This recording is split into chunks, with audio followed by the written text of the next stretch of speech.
Hey there, folks. It is Steve once again from Rebel Nerd Radio, and this is another edition of Comic Shenanigans. I'm going to attempt another comic book review. Last time I did this, early last month, March, I did one on Avengers number 36. Didn't really turn out that great, at least in my opinion. But I'm going to try it again. This time I am going to be reviewing this book right here, Daredevil number 1.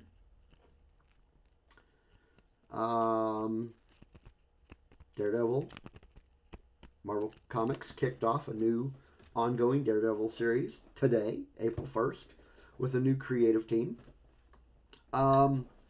So just getting this out here now to say that this has been one of my most anticipated new comic book releases this year is not an understatement. I'm a big fan of Daredevil. I first heard about this book coming out sometime last year. I don't remember when it was. I know it was last year. I was really excited. I was like, man, the new Daredevil. This is good. So to start things off, based on this first issue, I think things are looking really good for The Man Without Fear. The last ongoing series, that one ended in September with issue number 25. That was the run that was written by Saladin Ahmed. I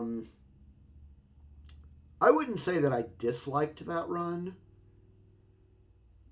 but I will say it wasn't one of my favorite Daredevil runs. It wasn't one that I kept up to date with until it was already over, I guess. I mean, I'd read it for a while and then I just stopped because I wasn't really all that interested. But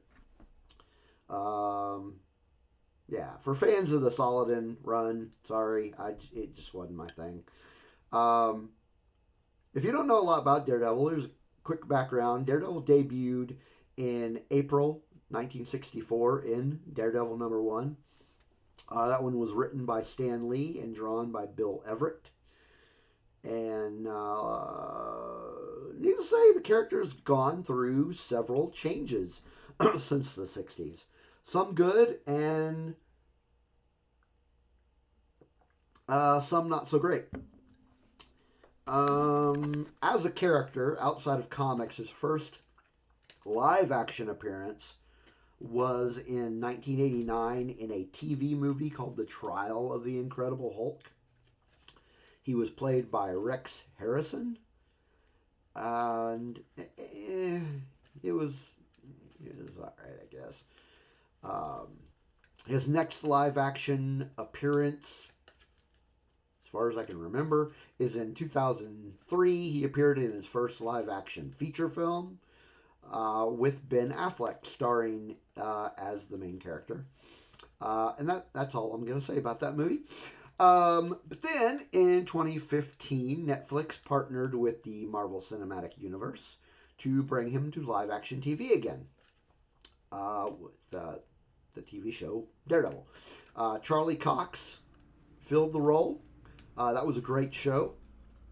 Probably one of the best Marvel Comics TV shows. Even though it wasn't like... This was around before Disney Plus, so it was around before the MCU really started doing their own TV. But it was connected to the MCU. You'd have to watch it to understand. But that one lasted for 3 seasons. Ended in 2018. But then of course, it was revived in 2015 by Disney Plus as Daredevil Born Again. That is also a great show. Not the first, but the second season just started last week. We got a couple of new episodes last night. Great show. Can't recommend it highly enough. But okay, let's get into the comic. Like I said, I'm a fan of the character. He's one of my favorite Marvel characters. So when I heard he was getting a new ongoing series, yeah, I was pumped. I was excited. Then I heard about the creative team that was coming on board. First of all, writing it, Stephanie Phillips. Holy shit. That is a match made in hell. No, she is one of my favorite writers in comic books currently. I freaking love everything I've read by her. She's awesome. She's writing the Spider-Gwen series. Great series. She's written for DC. She's written for Marvel. She's written indie. Check out her series Grimm. Fucking amazing. Amazing writer. Love everything she does. The new artist for this team is a guy by the name of Lee Garbett. I hope I got that name right. I'm not super familiar with his work, like overall. I know he did some cover art work for the Boom Studios Firefly series. And he did some work here and there on some random Batman stuff. But really, he's not a name that I'm like super familiar with. In any case, on this book, his style kind of has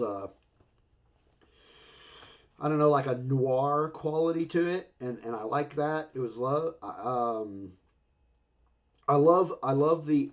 Actually, I want to show you a picture of one of the artworks. Let me pull this up here. So, oh man, that's stretched out. Hang on, let me fix that. Yeah, this is one of the panels. Probably one of my favorite panels. I like. And this isn't all Lee. This is like the inker and the colorist too. Just like the blends of the shadows, and it's a freaking awesome panel. I love it.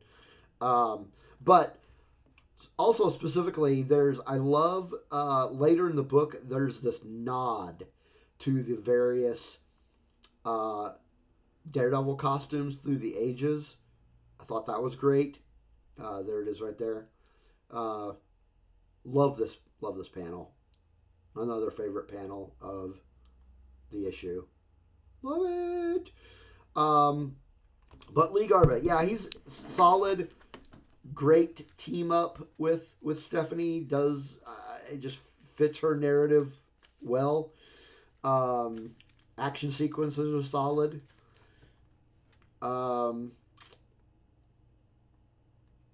So the story, let's like the writing. Let's get into that a little bit more specifically. This is not a reboot of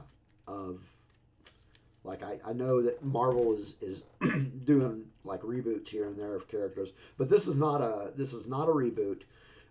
It doesn't present Matt. It's not a new Matt, a new universe or anything. This is the main universe, but it does present Matt Murdock as kind of reinventing himself. He doesn't start off as like an attorney, or like in the last run, he's not a priest. But he's a college professor at Empire State University. It's kind of it's an interesting take on where he's getting to start now. And the story is grounded like a Daredevil comic should be. It's gritty, it's dark, it's got a slight horror element to it, just slight. Another thing I really like about it is in 70 has this like shift, not really shift. I don't know. There's a bit where they focus on Hell's Kitchen itself and how it's changed with time, and like this inner monologue that Matt is going through about Hell's Kitchen. But yeah, Stephanie's work on this is great. Uh, can't wait to read more. I think that this is a good possible jumping on point for new readers. To me, it doesn't necessarily assume that you know everything about the character, and it even gives a little bit of background for you. Tries to catch you up a little bit. I like that. So if you've never read a Daredevil comic, you can. I think you could jump on this one pretty easily. Um, they introduce a new villain. I've got a picture of him as well. There he is. You actually don't see him in full regalia, if that's the word, until like the last few pages. But for some reason, this character has some sort of vendetta against Matt Murdock. Not Daredevil, Matt Murdock. So it's, yeah, interesting to see where that's going to go. This first issue didn't really flesh him out a whole hell of a lot. That's okay. I mean, it's just one issue. But I'm interested in seeing where the creative team kind of builds them up from here, and how this all plays off or plays out. But yeah, I think it's a great way to start a relaunch. I think Stephanie and Lee's run is off to a great start. Can't wait to see more. And looking forward to hearing what you folks say about it. Give it a read. Let me know what you think in the comments. And then, as always, make sure that you subscribe to our YouTube channel and like and all that stuff. And I'll see you for another one. Later.